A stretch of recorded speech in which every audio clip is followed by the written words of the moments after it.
மூலிகை செடிகள்ல எவ்வளவோ மருத்துவ குணங்கள் இருக்குங்கிறது நம்ம எல்லாருக்குமே தெரியும்.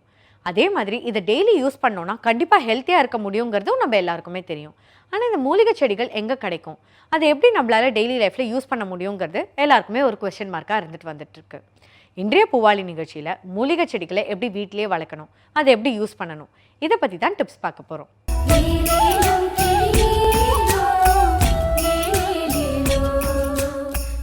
பூவோலி நேயர்களுக்கு காலை வணக்கம். இந்த பூவோலி நிகழ்ச்சியில் அன்றாடம் ஒரு ஒரு மூலிகையை அறிமுகப்படுத்தி நம்ம பார்த்துன்னு வரோம். ஒரு ஒரு மூலிகைகள் வந்து என்ன மாதிரி நம்ம வீட்டில் வளர்க்கலாம், தோட்டங்களில் எப்படி வளர்க்கலான்ற இந்த நிகழ்ச்சியில் பார்க்கும்போது மக்களுக்கு வந்து நிறைய ஆர்வங்களோடு இப்போ வந்து நிறைய இயற்கையோடு ஒன்றி இருக்கணும், சித்த மருத்துவத்து மேலேயும் மூலிகை மேலேயும் நாட்டங்கள் அதிகமாக இருக்குது. அப்படி பார்க்கும்போது ஒரு ஒரு நாளைக்கு நம்ம ஒரு ஒரு மூலிகையை வந்து அறிமுகப்படுத்தி அதனுடைய மருத்துவத்தன்மைகள் அது எப்படி நம்ம வீட்டில் வளர்க்கலான்றதை சொல்கிறோம். அப்படி பார்க்கும்போது இன்றைக்கி நம்ம பார்க்கக்கூடிய ஒரு வந்து மூலிகைன்னு பார்த்தா செங்கொடி வேலின்னு ஒரு அற்புதமான மூலிகை வந்து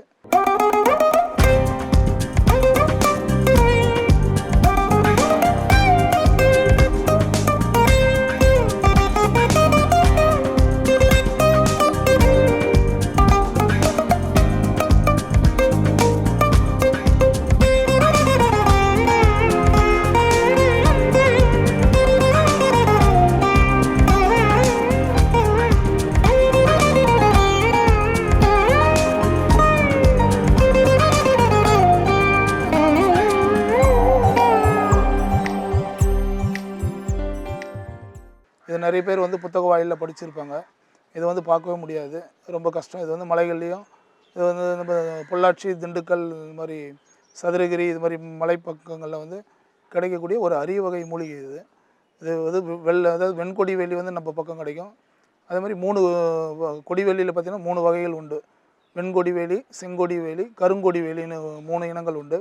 கருங்கொடி வேலியெல்லாம் பார்த்திங்கனாக்கா இந்த கேரளா பக்கமும் மேற்கு மலை தொடர்ச்சி பக்கங்களில் வந்து கிடைக்கக்கூடிய மூலியாக இருக்குது. நம்ம பக்கங்கள்லாம் அது கிடைக்கிறதில்ல. செங்கொடி வேலி வந்து ஒரு சில மலைகள்லேயும் அது மாதிரி காடுங்கள்லேயும் அடர்ந்த புதர் காடுகளில் வந்து வளரக்கூடிய ஒரு மூலிகை. இதெல்லாம் வந்து நம்ம வீட்டிலே இப்போ வந்து நாங்கள் வந்து வளர்த்துருக்கோம். இப்போ அதனுடைய பியூட்டி என்னென்னு பார்த்தோம்னா, வீட்டில் வந்து இப்போ பூ அந்த செம்மையான பூக்கள் வந்து பூத்துருக்கு.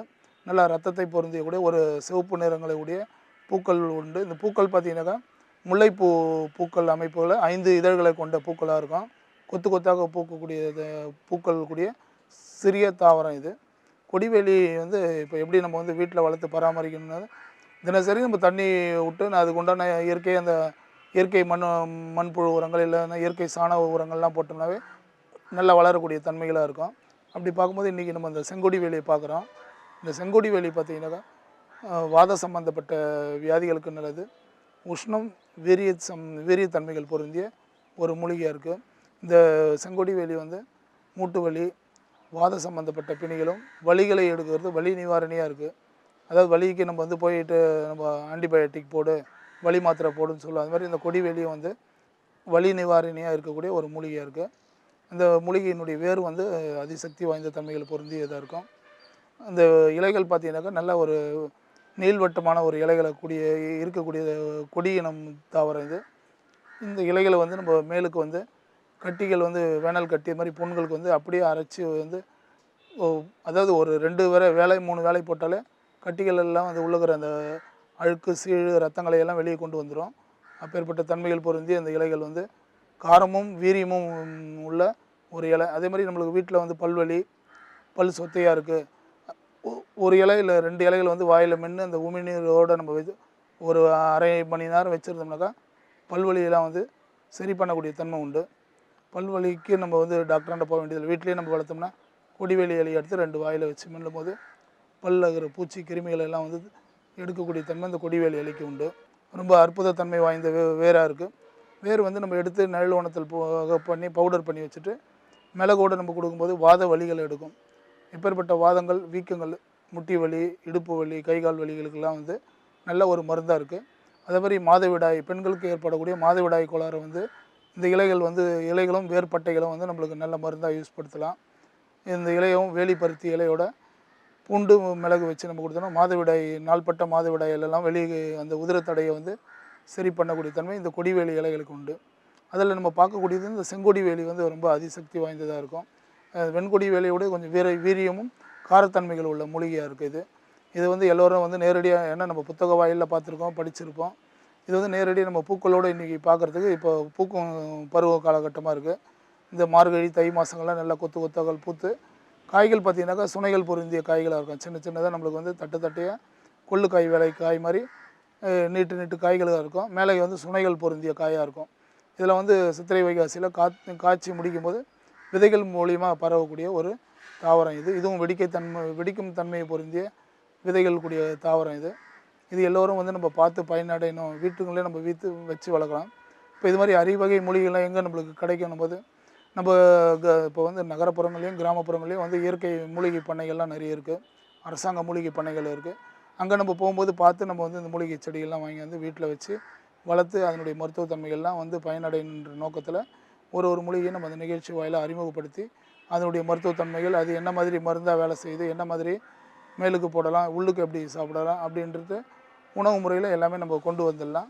இது பார்த்திங்கன்னா இந்த கொடிவேலி வந்து வாதப்பிணிகளையும் கட்டிகளில் இருக்கக்கூடிய வேனல் கட்டி கோடைக்கால கட்டிகள்லாம் வந்து அதே மாதிரி வாதத்தால் வரக்கூடிய வீக்கங்களையும் கரைக்கக்கூடிய தன்மை, முப்பினியும் தீர்க்கக்கூடிய தன்மையும் உண்டுன்னு சித்தர்கள் சொல்லியிருக்காங்க அந்த மூலிகையை பற்றி. அது மாதிரி நிறைய மூலிகை தன்மை வாய்ந்த ஒரு அற்புதமான மருத்துவத்தன்மைகள் வாய்ந்த மூலிகை இருக்குது. இந்த கொடிவேலியை பார்த்து எல்லோரும் பயனடையணுன்ற நோக்கத்தில் இந்த நிகழ்ச்சியில் இன்றைக்கி கொடிவேலியை பற்றி நம்ம சொல்லியிருக்கோம். அதனுடைய மருத்துவத்தன்மைகள், அதனுடைய வளர்ப்பு முறை, இதெல்லாம் வந்து விதை மூலியமாக வளரக்கூடியது. செடிகள் வேர் மூலியமாக செடிகள் பிடுங்கி எடுத்தாந்து நம்ம வீட்டிலே நட்டாலே துளுத்து வளரக்கூடிய தன்மைகள் உண்டு. என்ன இதுங்களாம் வளர்க்கும் போது நம்ம இயற்கையோட உரங்களை போடணும். இது மாதிரி ஆட்டு சாணம், மாட்டு சாணம் இது மாதிரிலாம் போட்டு வளர்க்கும் போது நல்லாயிருக்கும். ரசாயன உரங்கள்லாம் போடும்போது அதனுடைய இந்த ரசாயனத்தில் இருக்கக்கூடிய தன்மைகள் எல்லாம் வந்து குறைச்சி இது பண்ணிவிடும். இது வந்து செடிகள் வளராது. அதனால் வந்து இது வந்து எல்லாமே உரங்களோடு நம்ம போட்டு வளர்க்கும்போது நல்லா ஒரு அற்புதமாக வளரக்கூடியது. மலைகளில் இருக்குது, நம்ம வீட்லேயும் வளர்க்கலாம். அது மாதிரி ஒரு தன்மைகள் பொருந்திய நம்ம அதோடு சேர்ந்து இயற்கையோடு சேர்ந்து அதுக்கு வந்து நல்லா தண்ணி விட்டு உரங்களோடு போட்டு வளர்க்கும்போது நல்லா வளரும். இது ஒரு அற்புதமான மூலிகை. இந்த மூலிகை வந்து இப்போ பூத்து இந்த பூக்களோடு பார்க்கும்போது செங்கொடி வேலியை நிறைய பேர் பார்க்காதவங்க இந்த நிகழ்ச்சி வாயில பார்க்குறதுக்கு ஒரு வாய்ப்பு கிடச்சிருக்கு. அது மாதிரி ஒரு மூலிகை அரிய வகையிலேருந்து நம்ம காலடி வீட்டுக்கு தோட்டங்கள் இருக்கக்கூடிய ஒரு எளிய மூலிகை தாவரங்களாக இருக்கும். அதனால் அதிக மருத்துவத்தன்மைகள் வாய்ந்த மூலிகையாக இருக்கும். அதனால் எல்லோரும் இந்த நிகழ்ச்சியில் பார்த்து இந்த செங்கொடி வேலியை பார்த்து பயனடையணும். வீட்டில் எல்லோருமே காய்கறி செடிகள் பூச்செடிகளோடு வளர்க்கணுன்ற நோக்கத்தில் இன்று அறிமுகப்படுத்தியிருக்கிற இந்த மூலிகையை பார்த்து எல்லோரும் பயனடைஞ்சு மூலிகை மேலே ஒரு நாட்டங்கள் வரணுன்ற நோக்கத்தில் இன்றைக்கி இந்த செங்கொடி வேலியை பற்றி அறிமுகப்படுத்தியிருக்கோம். மீண்டும் நாளை மற்றொரு மூலிகைகளோடு சந்திப்போம். நன்றி, வணக்கம்.